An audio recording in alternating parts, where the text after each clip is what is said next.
दोस्तों ये अति महत्वपूर्ण है, इसलिए बड़ी ध्यान से सुनिएगा।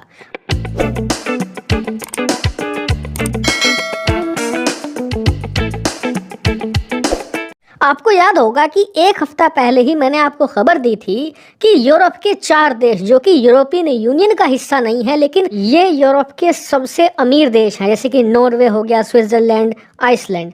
तो इन देशों ने कहा कि हम आपके साथ एक बड़ी डील करना चाहते हैं, जिसके लिए हम आपके देश में यानी कि भारत में $100 बिलियन निवेश करेंगे। और ये बहुत बड़ी रकम थी। दुनिया में करीबन 150 ऐसे देश हैं जिनकी टोटल जीडीपी भी $100 बिलियन नहीं है। ऐसे में भारत भी इस डील की तरफ अट्रैक्ट हुआ। इसमें होना यह था कि ये चारों देश मिलकर भारत में $100 बिलियन निवेश करते। इसके बदले में भारत EFTA डील करता और इन चारों देशों के लिए अपनी मार्केट का जो एक्सेस है उसे आसान करता। लेकिन इसी डील पर जब बातचीत हो रही थी तो आज एक खबर निकलकर सामने आई है। खबर यह है कि स्विट्जरलैंड ने इन बाकी के तीनों अपने साथी देशों के साथ मिलकर भारत से मांग ये करी है कि आप ऐसा कीजिए कि आपकी जो जेनेरिक दवाई बनाने वाली कंपनियां हैं, यानी कि भारत की वो फार्मा कंपनियां जो विदेशों में महंगी मिलने वाली दवाइयों को भारत में सस्ती बनाकर भारतीय जनता को प्रोवाइड कराते हैं, वो हमारे साथ एक डाटा शेयरिंग पैक्ट करे। और ये पैक्ट है क्या, ध्यान से मुझे सुनिएगा, अति महत्वपूर्ण है। दरअसल इस पैक्ट के तहत होना यह था कि भारतीय कंपनियां जब भी भारत में कोई दवाई लॉन्च करने वाली होती हैं, लोगों के लिए उपलब्ध कराने वाली होती हैं, तो उससे पहले उसके क्लिनिकल ट्रायल किए जाते हैं। यानी कि बहुत ही थोड़े लोगों पर ये दवाई देकर टेस्ट किया जाता है कि ये आम आदमियों के लिए सही है या नहीं, इसके कुछ साइड इफ़ेक्ट तो है नहीं। अगर कुछ साइड इफ़ेक्ट हैं तो पहले ही लोगों को चेतावनी दी जाती है कि हमारी इस दवाई से इस प्रकार के साइड इफ़ेक्ट हो सकते हैं। अगर वो साइड इफ़ेक्ट ज़्यादा गंभीर है तो वो दवाई लॉन्च ही नहीं की जाती। तो ओवरऑल ये एक प्रॉपर प्रोसेस होता है और इस प्रोसेस को करने में कई महीने और कई बार तो कई साल भी लग जाते हैं। ये निर्भर करता है दवाई पर और किस बीमारी के लिए वो दवाई दी जा रही है। तो खैर, इस पूरे प्रोसेस को कंप्लीट करने के बाद ही वो दवाई भारतीय मार्केट में आम जनता के लिए उपलब्ध होती है। तो खैर, यही प्रोसेस दुनिया भर में भी अपनाया जाता है। तो अब स्विट्जरलैंड की मांग ये है कि भारतीय कंपनियां ये सारा डाटा स्विट्जरलैंड की दवा कंपनियों को दे और इसमें एक डाटा एक्सक्लूसिविटी भी हो। मतलब ये डाटा दुनिया में भारतीय कंपनियां किसी को भी नहीं देंगी, ना अमेरिकी कंपनियों को, ना फ्रांस की कंपनियों को, किसी को भी नहीं।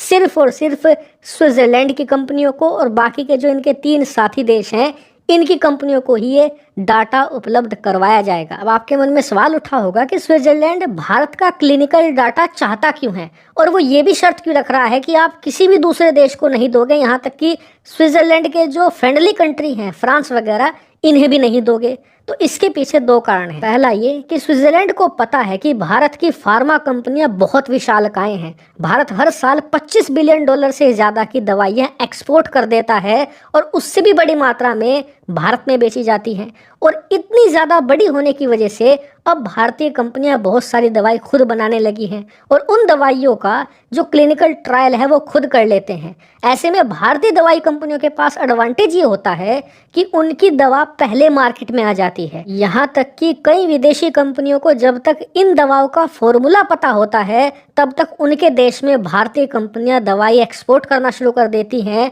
और फिर जब उन्हें फॉर्मूला पता होता है उसके बाद वो सालों तक क्लिनिकल ट्रायल करते हैं, तब तक तो भारतीय कंपनियां अरबों डॉलर का मुनाफा कमा चुकी होती हैं। और स्विट्जरलैंड भी यही चाहता है। दरअसल स्विट्जरलैंड का मानना है कि मान लीजिए भविष्य में एक दवाई आती है जिसका नाम है जेड। इस जेड दवा का फॉर्मूला भारत के पास है। भारत ने क्लिनिकल ट्रायल किया और उसे मार्केट में उतार दिया। मार्केट में उतारने के बाद दुनिया भर की कंपनियों को उसका फॉर्मूला तो पता लग गया, लेकिन उस फॉर्मूले को बनाकर क्लिनिकल ट्रायल करने में मान लीजिए 2 साल का वक्त लगता है। यानी कि दुनिया भर की कंपनियां 2 साल बाद ही उस दवा को मार्केट में लॉन्च कर पाएंगी। लेकिन मान लीजिए कि ऐसे वक्त में भारतीय कंपनियों ने स्विट्जरलैंड को इस क्लिनिकल ट्रायल का डाटा दे दिया तो उसे क्लिनिकल ट्रायल करने की ज़रूरत नहीं है। उसे बस करना इतना है कि दवा को बनाना है और पूरे यूरोप में बेचना है। और इससे स्विट्जरलैंड को 3 फायदे होंगे। पहला ये कि यूरोप के अंदर उस दवा को उपलब्ध कराने वाला स्विट्जरलैंड पहला देश हो जाएगा। 2 साल तक वो दबाकर मुनाफा कमाएगा। जिस रेट में दवा बेचना चाहे उस रेट में दवा बेचेगा, क्योंकि कंपटीशन है ही नहीं। और यही इनका दूसरा बड़ा फायदा है, ये यूरोप की बाकी कंपनियों को किल कर देना चाहते हैं। तीसरा सबसे बड़ा फायदा ये है कि क्लिनिकल ट्रायल करने में बहुत ज़्यादा खर्चा आता है, लेकिन जब ये करेंगे ही नहीं तो खर्चा आएगा ही नहीं। ऐसे में अरबों डॉलर इनके वो भी बचेंगे और इसीलिए ये भारत के साथ ये डील करना चाहते हैं। लेकिन भारत का रिस्पॉन्स क्या है?